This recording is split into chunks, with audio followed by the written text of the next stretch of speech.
Welcome to the Close the Chapter podcast. I am Kristen Boyce, a licensed marriage and family therapist with a private practice, Pathways to Healing Counseling. Through conversations, education, strategies, and shared stories, we will be closing the chapter on all the thoughts, feelings, people, and circumstances that don't serve you anymore and open the door to possibilities and the real you. You won't want to miss an episode, so be sure to subscribe. Welcome to this week's Close the Chapter podcast. You are here for a reason, and I am so grateful because today's episode was so good. I enjoyed my conversation immensely because I can tell when someone's done their own work and walking the walk. They're not just saying it and in their head and intellectualizing things. They're actually dropped down into their heart and into their bodies. And Emily was really connected to herself and was lovely to talk to. She gave us so much helpful information. So let me introduce you to her. Emily Romero is a longtime trauma therapist turned author and creator of the self-trust model. She began her career as a therapist in 2010 and founded her private practice, Curiosity Rising, in 2019. With a passion for holistic and integrative approaches, she's specialized in working with complex trauma and anxiety through the lens of somatics, which is body work, really, parts work, and psychedelic therapy. She designed the self-trust model to empower women to overcome self-doubt, overthinking, and insecurity so they can feel confident chasing their dreams. She now leads training and certification programs for those interested. If you're a therapist, fellow therapists listening, she's the host of the Self-Trust podcast and the author of 2 books, including her newest release, You Can Trust Yourself. We really break down how did we even begin to self-doubt? How do we get stuck in overthinking, perfectionism? How do we work through it? What are the keys? There are 4 keys to working through trusting yourself and self-doubt and questioning all your decisions. That's what I see a lot, people questioning their decisions. And there's some key components to this, and she walks us through it and gives us helpful strategies and tips. If you also want the free journal that I offer, it's a great complement to what you're hearing on the podcast. You can get it for free at Kristen, Kristen, Boyce, BOICE.com/free resources. If you like this episode, tag us on social. I love hearing from you guys on what was helpful, what you got out of it, or share with someone you're in a relationship with. Start this healing journey together. Talk about what you're getting out of the episode. Talk about what you're learning and how you're applying it to your life. You won't regret it. So here is my helpful conversation with Emily. Welcome to this week's Close the Chapter podcast. Emily, welcome. I'm so excited you're here to talk about self-trust. Yes, Kristen, thank you so much for having me. I'm excited for this conversation. So tell me how you got even started on this is going to be what I focus on is self-trust and that doubt and kind of working through all of our really what we call when we just feel that shame and not good enough. Where did this journey begin for you? Yeah, because it is a very kind of a niche down topic that I have now devoted my career to really focusing on self-trust. And the reason I do that is I was a therapist for a really long time. My focus was really in somatic work and trauma and chronic anxiety that people were experiencing. And what I started to notice over many, many years was that regardless of the words that people were saying when they came into that first session, as we dug deeper and deeper and deeper, underneath it was this core lack of trust that they had in themselves. So that core wounding was really the same. And when we really focused on building the trust that they had within themselves and listening inside for their answers, all the other reasons they were coming to therapy, they were able to find that. It was just almost like a byproduct of more trust in themselves. And so when I noticed that pattern and I reflected on my own life and I was like, this mirrors my own journey quite a bit. And so there's got to be something here, but also realizing that it was not as simple as me telling them to just trust themselves. We hear that sentiment a lot of just just trust your gut and just trust yourself. And it's a beautiful sentiment. But what I found is it's a lot harder than that. It's not that simple, especially for the people that I was working with who have had wounding with their body. They've had a disconnect from their intuition, a disconnect from their physical body, whether it was trauma or some other thing that happened in their life, that it's not that easy to just connect in and listen. And so that's really what led me on this path to create the self-trust framework and the self-trust model to give people these guardrails and these principles that can help them in their own unique journey back to trusting themselves. What creates the lack of trust within ourselves? Your perspective, where does that begin to you don't trust yourself? Yeah, I've seen it show up in a lot of different ways.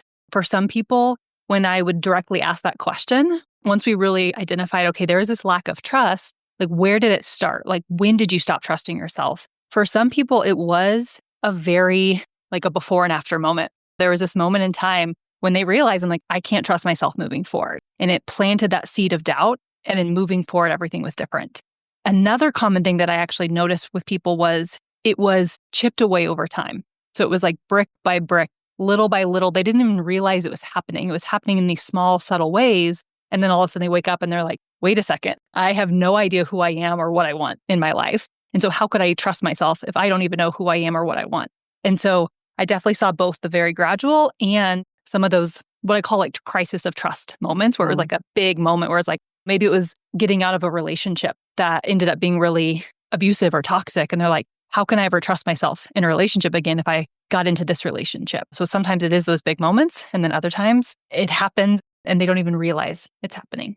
Yeah, I see that a lot, betrayal trauma. They've been cheated on or gaslit, and they just feel well, how can I ever trust that I will make a good decision again? I won't repeat this pattern again. Yes. So it can really disrupt their sense of trust with themselves and with other people. Yeah. And then afraid to make decisions moving forward, that place of fear of, I don't trust myself to make decisions moving forward. And so then I overthink everything. I second guess every decision that I make. I'm doubting myself all the time. So it has this ripple effect into oftentimes all the decisions that you're making in life, which can be really paralyzing and can really, I think about that place of indecision, not being able to make decisions from a place of empowered confidence in yourself is being stuck in that place of indecision is really draining on your life force. And so it takes a toll physically, mentally, emotionally, spiritually, relationally, it impacts every area of your life moving forward. You're stuck in it. I also see parents or people that had parents.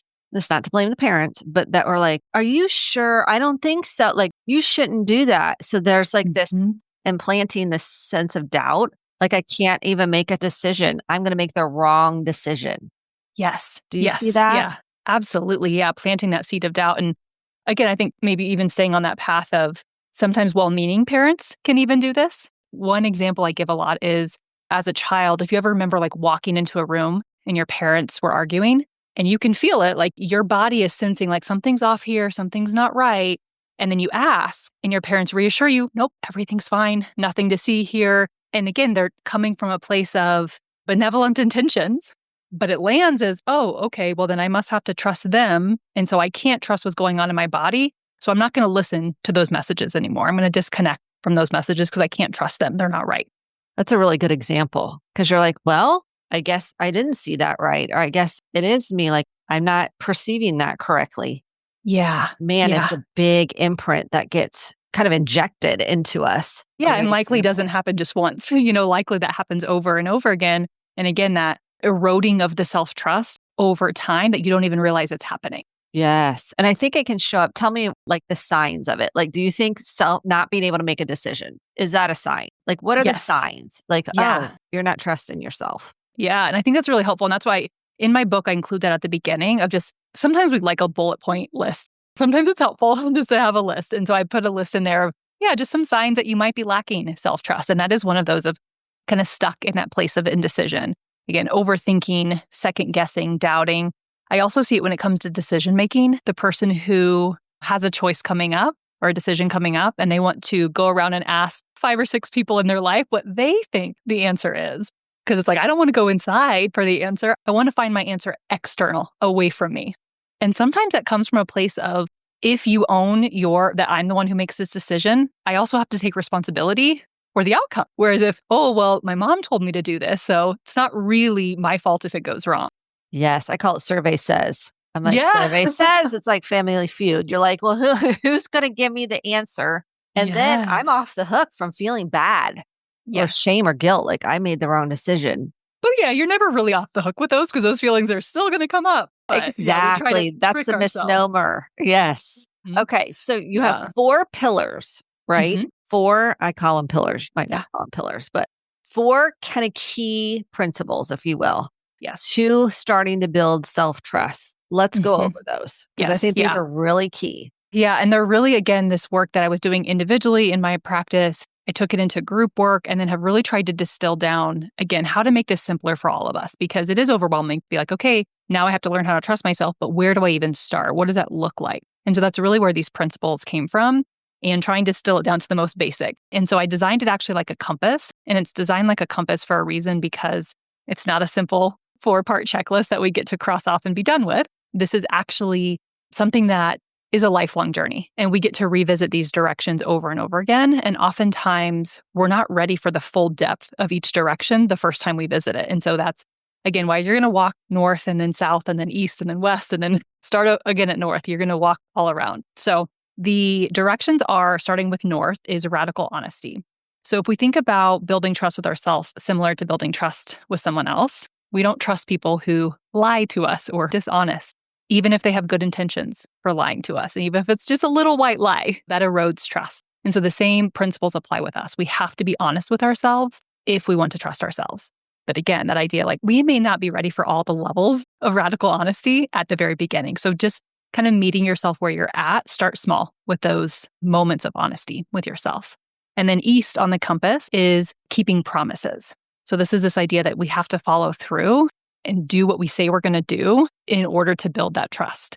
And again, similar to building trust with others, we don't trust people who constantly flake out and don't follow through on their word. The nuance here that I do like to at least hit on at the beginning, and knowing that there's a lot of nuance here, is that it's not always as simple as keep your promises to yourself and you'll build self-trust. And then when you break promises, it erodes self-trust because sometimes we are setting promises from a place of our people-pleasing part or our competitive part or the part that's telling us what we should do in our life. Maybe that's a voice from a parent or something like that. And so when we're setting promises from those different parts of ourselves and not truly from a place of integrity of who we are, we almost set ourselves up for failure because it makes sense that we don't want to follow through on a promise. And so sometimes for some people, we actually have to break a promise to ourselves in order to come back into integrity and then set promises in the future from a place of your wise, competent adult. So again, just adding a little nuance in there. The idea, the principle is to keep promises, but you really have to be honest with yourself about like, what is your edge there? And really where are you needing work? South on the compass is regulation. So this is nervous system regulation. And again, my background as a therapist is all in thematic work and really looking at how things get stored in our body. And it's this idea that it's really, really hard to trust our intuition when our nervous system is dysregulated. So if we've experienced things in life that have disconnected us from our body, have dysregulated our nervous system, it's going to be really hard to know what is anxiety, what is fear versus what is my intuition. So it's really about getting simple and starting with the basics around building more capacity in your nervous system. And then from there, you can start to do some of those more fun nervous system regulation hacks, all the fun tricks and tools you can see on Instagram now, building up that capacity in your nervous system to be able to know what actually is my intuition. And then the final direction is east, which is knowing yourself. So this idea that we don't trust strangers inherently with the deepest parts of ourselves. And so we have to get to know ourselves deeply the same way that we would somebody that we're building trust with or building a relationship with. So there's lots of avenues and arenas that you can know yourself in, but really going at it with the intention of knowing yourself deeply so you can build that know, like, and trust factor with yourself. These are really helpful because I love radical honesty because I do a lot of couples work and we cannot have this deep, vulnerable connection and trust if there's not radical honesty. So it starts with being radically honest with yourself. What does that look like if someone's like, well, what does she mean by that? Yeah, we tell the truth all the time, but what are some examples of what that would look like for radical honesty? Again, I typically encourage people to start small. And so even with radical honesty, because I think this is a scary one for a lot of people. It's intimidating to think about being that honest. There's often a reason we don't want to be that honest with ourselves. And so sometimes it's starting on the periphery, starting on those edges of just being honest, like, how much do I actually trust myself? And do I have fears around being honest with myself? What am I afraid would happen if I was that honest? And so we start on those edges, the periphery, just to get to know and kind of almost like build a relationship with honesty before we dive into every element of being that honest with ourselves about like, oh, do I want to be in this relationship or not? Or, oh, do I want to stay at this job or not? Like sometimes those are really confronting answers. So starting on the periphery, I find to be an easier entry point or a safer entry point for people. Okay, I'm going to throw something out there because you and I do trauma work. Okay. Yeah. We know that if someone's had abuse, let's just say it's been sexual abuse, just for sake of example, and they had to, in order to protect themselves, so the protector parts, and I use internal family systems too. Let's say that protector part obviously was scared couldn't come forward, really. I mean, it was too dangerous, too scary, survival response. And now we are entering life and we have trouble accepting or looking at truth. So, for example, if a mother wasn't emotionally available and they were being abused by a family member, was not denying, but not paying attention, didn't protect. And now we're having trouble. We still want a relationship with mom, but no one's acknowledging the abuse. I'm giving you a big example, but this is the reality of what shows up in your office. Right? Because then they're like, to be honest about the reality of what happened to them is very scary. Can you talk about how radical honesty would be coupled with that particularly? Yeah, we'll go as deep into this as you want because these are clients that are coming, language. Right? Yeah. These are the clients that are entering our offices that are scared to tell the truth, and not because of malice or anything like that, because of self-protection and fear. Yeah, so I think a big piece that I would want to emphasize there is having reverence for the part of you that is protecting you by not speaking and saying it out loud or that maybe didn't at that time. So really, again, having compassion and reverence and even sometimes gratitude for the part of you that did the best that they could to survive in that moment. And so really starting from that place. And also anytime, because we are kind of bringing in parts work to this, is as you start to build trust between your competent adult self with all of your protector parts that have shown up throughout your life, that is also building self-trust. Because the more that those protectors start to realize, oh, there's an adult in the room who is going to take care of things, you are the adult here, that builds the trust. And so those protectors also start to settle. They realize, oh, I'm not alone to protect anymore. I can settle down and let the adult take care of things. And so it is that kind of bringing those younger parts up in the timeline where they realize, oh, I'm not a 5-year-old little girl anymore. Okay, I don't have to use those same tactics to survive. And so again, I think just bringing compassion, starting there is always a really good place. And then, let's see, there was something else as you were talking that I really wanted to point out. Oh, when it comes to the radical honesty piece. So again, starting on the periphery, starting on the edges, especially somebody, and this might mirror like your work with clients, is that especially when we're working with trauma, we don't have to go into every single detail of every single thing that happened to you.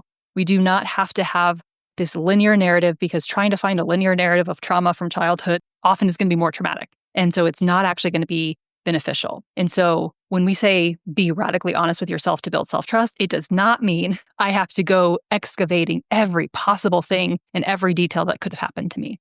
Not at all what I mean.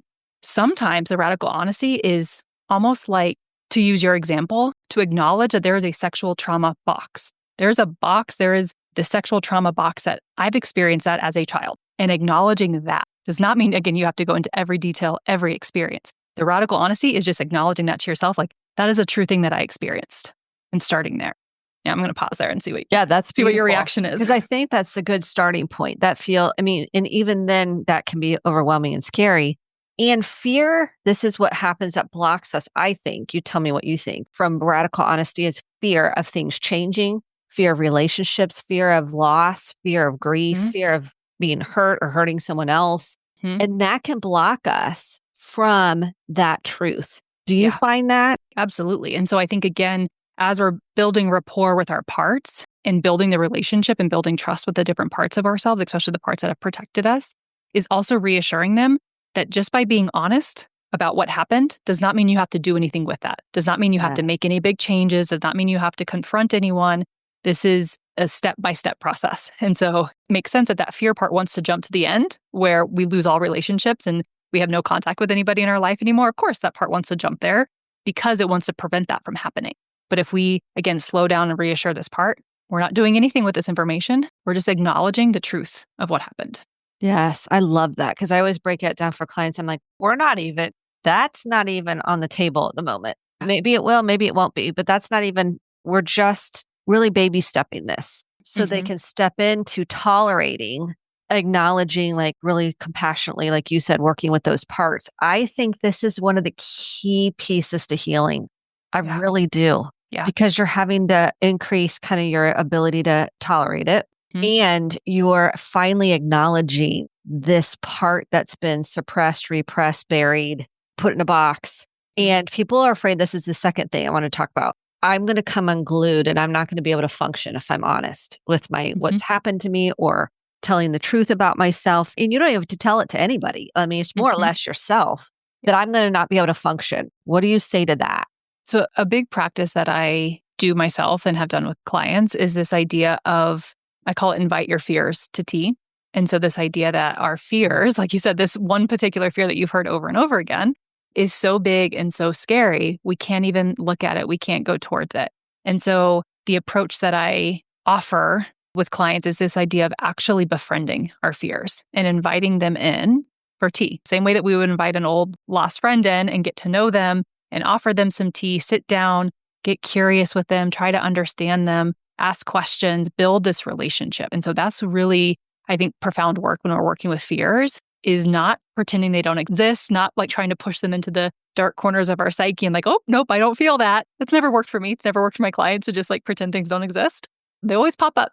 And so this idea of, again, going towards the fear and really, again, getting curious about the fear to understand deeply what's underneath the fear until you really get to the heart of it, because it's going to be different. Even that same kind of surface level fear underneath, it might look different. Like the core fear might be different for different people. And so when we get curious and don't have an agenda about what we're going to do with it, we just really want to understand what this part is afraid is going to happen, then that is really illuminating to kind of what makes sense for this individual person. That's why, again, it's some of this work we really can do on our own. And I value that. And also, especially when we're doing this deeper trauma work, like having somebody to sit there with you is just so powerful and to help provide that safe container for you to go towards your fear. And I think getting your book can be really helpful. I mean, in terms of a companion. So if you want a companion on how to kind of hold the container, so you come up with coping strategies. I mean, you're walking people through all of that. There's some really good tools in there. So I also want to plug that as a resource, because I think that can be helpful. And it's called, if we want to, You Can Trust Yourself. I mean, that's the name of the book. So if you're like, wait, what's the book title? And I want to make sure that you guys know that when you enter this work, there is freedom on the other side. This is where people can be like, oh, it's scary. Yes. And there's freedom on the other side. So I just want to acknowledge anyone who's kind of contemplating doing this work in particular, that we see you, we're holding space for you. We've all been there doing our own work. And there is no price you can put on really trusting yourself again. There really isn't. I mean, if you're going to do anything in therapy, that's one of our goals as therapists, that you can trust yourself. I love that you really built a framework around this. The second part is keeping promises to yourself. Okay. We're going around the compass and someone says, but what if I change my mind? Like what? And you kind of touched on that. Like if you do this work and you're like, well, that was really a promise made out of people pleasing, or that was a promise out of fear that I made. Talk about that just a little bit, about changing your mind or getting more clarity, maybe. Absolutely. I do want to double down on what you said, though, because the idea that like this is really hard work, and I talk about that, like this is not for the faint of heart. Like this is really challenging work, and I'm not here to pretend like it's going to be 4 easy steps to a life of ease and confidence. Like it's not, and it is so worth it. That's what I see and have felt time and time again, to be able to feel confident in your decisions. And again, I think confidence comes as a byproduct of self-trust. Like that is the path to confidence, is through trusting yourself. It's not necessarily through just like affirmations in the mirror every day. It's like really this deep inner work, and the confidence comes, and being able to be less impacted by other people's opinions of the decisions that you're making, and to feel solid in what you're choosing for this one life, that is worth all of this work. So just want to double down that like, yes, it's hard and it's so worth it. So, okay. Keeping promises. Yes. So this idea, and you were asking too about like signs that we might be lacking self-trust. And I think sometimes this is one that's kind of hidden almost, is if we're like kind of stuck in that people-pleasing place or perfectionist place, because it's like the underneath that fear is like, I can't be okay if somebody doesn't like me. And I can't trust myself to be okay if I get something wrong or I do it not perfect. And so or again, someone disapproves of me, like because what if they disapprove and then they don't want to be in a relationship with me? I don't trust myself to be okay to not be in relationship with that person. So coming back to this idea of keeping promises. So the way I break it up in my book is almost like a spectrum, where we do have some people that their growth edge really is to start to set small promises that they can achieve every day and start to build up, like rewrite that narrative that, oh, I actually can follow through. I'm not flaky. I don't flake out on everything that I do. For some people, that is their narrative. And it's like, oh, I can't keep New Year's resolutions. I can never follow through. And so again, for those people that kind of struggle in that area, their edge, again, starting small, finding these little promises that they can set and follow through and then build on that. And then on the other side of the spectrum are people that maybe are following through on every promise that they set, almost to a fault. And yet they're still not trusting themselves. They're like, well, I'm doing it. I'm following through. Why don't I trust myself? And again, that's where one example I use is when I used to run. I used to be a long distance runner, a lot more than I am now. And I ran a marathon on a torn meniscus. And that was not building trust with myself. That was not being kind to myself to follow through on that commitment. It would have been much more aligned, but would have been much kinder to my body. It would have been more trust building to actually be honest with myself about what was going on in my body and then pivot, course correct, make a change. And so again, this is not about saying you can't pivot or change. It's really building the muscle of discernment to know when to stay the course and follow through, even when it's hard, and when to pivot. I love that. Okay, let's get to the third one. Because this one, you had said something, know yourself. I love therapy for this reason. Yeah. I love self-awareness. There was something you said about intuition and knowing when it's your intuition. And this, if you've had a lot of trauma, this can be very hard to connect to.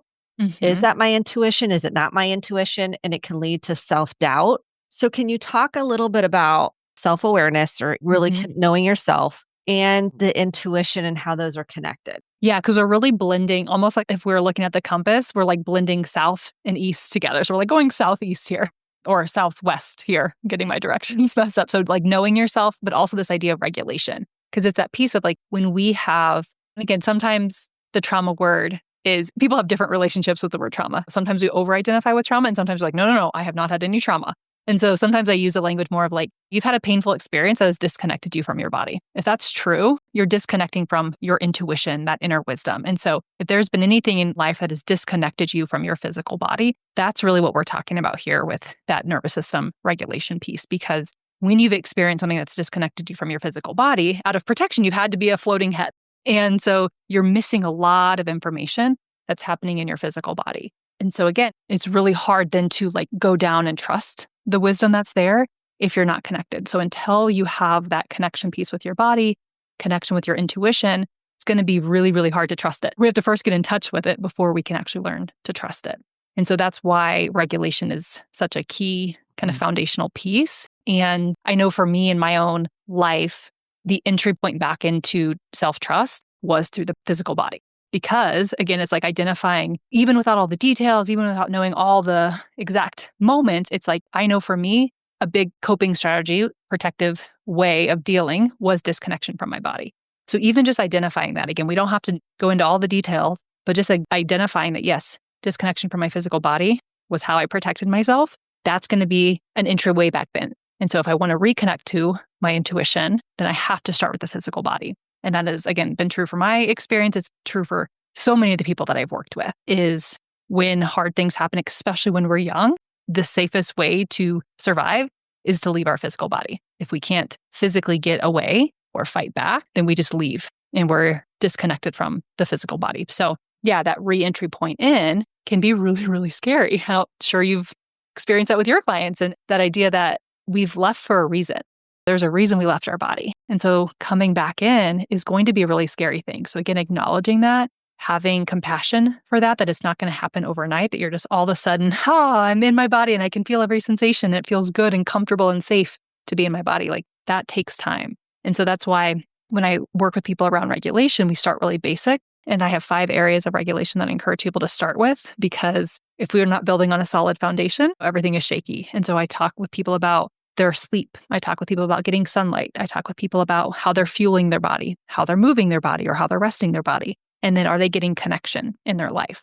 And so those are the 5 areas that we really focus on first. And the more that you build capacity for regulation, then you again are building that discernment muscle to know maybe what other practices are for me. What other types of therapy are for me, or even like sitting with a therapist and being able to know like, oh yeah, this is a good fit or this isn't. So it's starting with those basics to then be able to discern. And again, as we start to bring in knowing yourself, like that's a big piece of it, is as you start to connect into your body, your nervous system, like you start to know those signals, those messages, those cues. And that gives you a lot of information about like this feels safe, or this person feels comfortable, or at least this person feels neutral. Sometimes it's just like sitting in a place of neutrality with somebody. And then it also helps you to know when you have a message, it's like, oof, not this person, or I something's off here.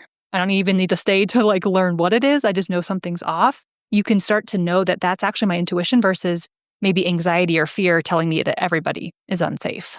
Yes. Okay. I think this is significant because when you start entering your body, you start noticing responses to people. And it no longer is an all or nothing, black or white, based on the fear and the anxiety. Like, all people are bad. I don't trust anyone. Right. Yeah. That's kind of a byproduct of what can happen. Like, nobody's trustworthy. They're all men are untrustworthy. They're all women. We can categorize people.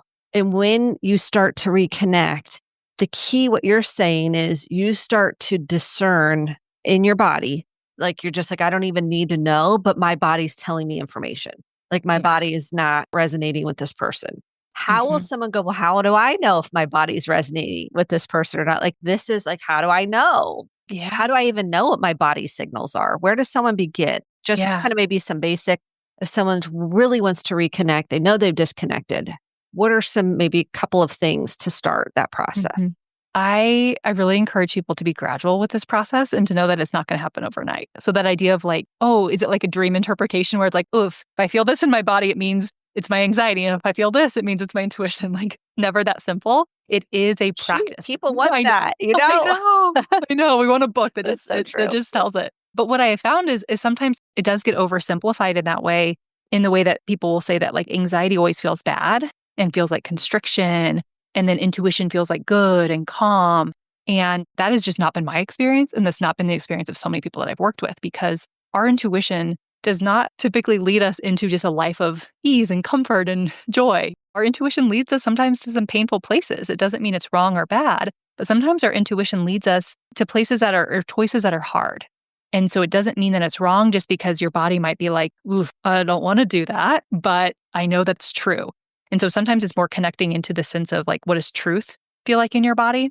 An example I give sometimes is when I left my first marriage. It was like amazing man, best friend, not at all what I wanted to do, not at all like what like would have been the easy path, but it was that deep knowing inside, that sense of what about like truth in my body was, you have to leave your marriage. And so again, that's what's like, intuition doesn't always feel good, doesn't take us down the easy path always, but it's connecting into truth.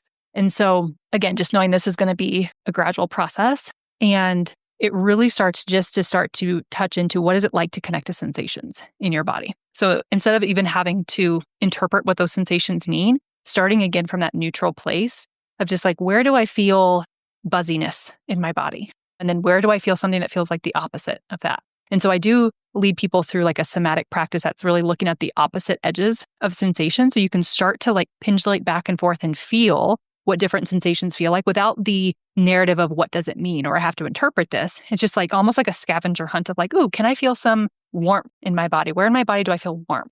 And then where do I feel somewhere in my body that feels a little bit more cool? And just searching and finding that and just kind of resting your attention there. And then it's like, okay, where do I feel stillness in my body? Kind of searching, finding that place. Where do I feel the energy of movement? Searching, resting there. So you're just like shifting your awareness to start to see that there are different sensations in my body. These are all present, and I can sit with them, and I can build capacity to be with the sensations in my body without it overwhelming me. So that's one way, kind of an entry point in that takes away again some of the what does it mean, and just purely being with sensation, because that's really where we want to start to build that foundation. That's really helpful. I think to someone that's doesn't ever connect to their body, or they've never thought about it. It's like, oh, I've never even thought about that. Where do I feel cold? Where do I feel warmth in my body? Where do I feel any part, like these different questions you just had? If someone wants to just listen to that maybe a couple times a week just to kind of get started, that can really be helpful. Yeah. And I do have a page in the book after I talk about like somatic work and somatic therapy and how that really fits into the self-trust work. there is a QR code in there that has quite a few meditations that I guide people through. So one is that practice of somatic opposites. Another one that I just encourage people to start to notice. Again, so much of this is just noticing and not having to do anything with it. But the idea of noticing when you have an exhale, like when you just spontaneously exhale without trying to force or control your breath, but just noticing when you, and then paying attention to when that happens. Because often that spontaneous exhale versus like a forced exhale, a spontaneous exhale is our system's way of letting us know something felt settling, something in the environment shifted, something internally shifted that like, I feel just a little bit better, feel a little bit more settled, I feel a little safer. And so when we can start to notice that our body is doing that on its own and then we just bring awareness to it, that can help us to kind of, again, build that relationship with our body without an agenda to do anything with it. Yes. And dogs are amazing at this. So if your dog will take a big they just let it go. It's like they model for us what it looks like to be just let go of what's held in the body. Yeah. And just being like, something just discharged. It's like it's a way for our body to discharge. And so often the way that our body wants to discharge stress and trauma, we trap it in. Like we clench down even more and don't let our body shake, don't let our body breathe, don't let our body do these things. And it's just like, oh, no, this is just your body's way of just trying to just have an exhale, just release a little bit and be like, oh, great. Okay. And then how did that feel afterwards? So again, we're just noticing, tracking these sensations. Yeah. And how much we're holding in. I mean, and bracing for the next shoe to drop. I mean, our shoulders are up to our ears and you could just feel we're waiting for the next bad thing to happen. I mean, so to speak. I mean, It feels like we're trying to brace ourselves and protect ourselves from the next thing. Yeah. Do you see that? Absolutely. Yeah. And I was talking to somebody recently about all of her work is around kind of moderation around drinking or like looking at your relationship with drinking. And so it's not all about like, oh, sobriety is the only way, but it's just like, well, let's assess this relationship. And she was talking about the people that she works with, where that glass of wine at the end of the day was the first kind of ritual release. And I'm like, yeah, it's like the first time somebody's exhaling all day long. And so it's like continuing to still like realize like how much are you just bracing throughout the day? How much are you just holding everything in, getting through the checklist and then never like having that release? And like, what is the impact on your body to just store that in all day? Huge. I think it's huge. I could talk to you all day. I can feel your body, like you've done all this work. And so it's a gift to you, but it's also a gift to other people that you're around when you do this work. Oh my gosh, yeah. It's so huge. So I acknowledge that. And I want to explore what books, maybe one or two books that have had the most impact in your life. And don't be constrained by the question. It could be anything that really shifted maybe your heart, opened your mind. Is there any that come to mind? A lot. Let's see if I can because I'm a book pare junkie. It down. Yeah, I would say I definitely love a good therapy book, especially early in my career. I soaked up as much of the like knowledge as I could. But I would say the most impactful books for me are memoir. Like I love personal story. I love and maybe that's why I was a therapist for so long. So I just want to hear people's stories. But I love memoirs. I love somebody who's really good at storytelling. And so there's like that balance of like they have a story to tell and then they're also very skilled at the craft of writing is like really, really enjoyable. There's a book called From Scratch by Timbe Locke and filled with a lot of grief, but also done in such a beautiful way that I think grief is, again, something that we often try to avoid and run from in life, but there's so much life and aliveness in exploring grief. And so I think that book is really beautiful. There's one, what is it? I'm Glad My Mom Died. Yes. That was a hard one for me. Yeah. So just a disclaimer, it can be triggering if you're struggling with disordered eating of any kind. Yeah. It can be because it's kind of graphic. Yeah. And she's a very good storyteller. Very talented writer. I think that's what made it so, because it's like, I think what makes memoir so cool is like, I don't necessarily relate to her story. I'm not a child star, did not grow up in the way that she grew up, but like she still captures you in her storytelling. There's one more I want to share because I haven't heard anybody talk about. It's called This Story Will Change. And it's about a woman post-divorce or kind of in the process of divorce. And just the way it's written in these like small, short, little concise chapters, but very much this idea that like, hey, I'm telling you this story and I'm not a very reliable narrator because like it's so deep and personal to me. And so this story might change and like my perception of it might change. If you ask my ex-husband, he probably has a different story. But the way, again, just a beautiful storyteller. And I just love memoir. I could apparently talk about that for a long time. I love memoir too. I really do. And a good one just because you get to know the person. And Yeah. that's what it feels personal, like you're inside of their heads. It's so Yeah. helpful. And they're And I'm helpful. Stories heal people. Yeah, as much as I was saying, like, we don't have to have a linear narrative of our story to heal. Also, sometimes, especially when you haven't had a chance, if part of your experience was not getting to share and to speak, sometimes it's very healing to be able to share and to speak. And so I love hearing those stories, especially listening to them on Audible. That's my favorite when they like read their own book. Love it. Love it so much. I could talk to you forever, as I just said. Is there anything we didn't cover that you felt like was important? Gosh, no, I think we covered a lot. And I will only end with reiterating what we said earlier, that this work is worth it, even though it's hard, because it is. Where can people find your work if they're interested? Yeah, so my website's a great place. It's curiosityrising.com. That's the name of my business, Curiosity Rising. You can also check out my podcast. It's just called the Self Trust Podcast. I go into a lot of content from the book. So if you're more of an audio listener, you can check out the podcast. And then, my book, You Can Trust Yourself. So you can check that out on Amazon, or you can buy direct from me from my website.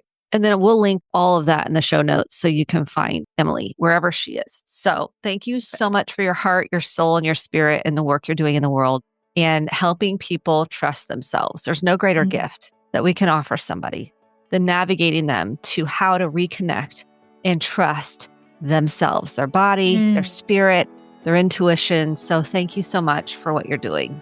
Yeah. Thank you so much for saying that. I could not agree more. Thanks, Emily. Thank you so much for listening to the Close the Chapter podcast. My hope is that you took home some actionable steps along with motivation, inspiration, and hope for making sustainable change in your life. If you enjoyed this episode, click the subscribe button to be sure to get the updated episodes every week and share with a friend or a family member. For more information about how to get connected, visit Kristen, KRISTEN, Boyce, BOICE.com. Thanks and have a great day.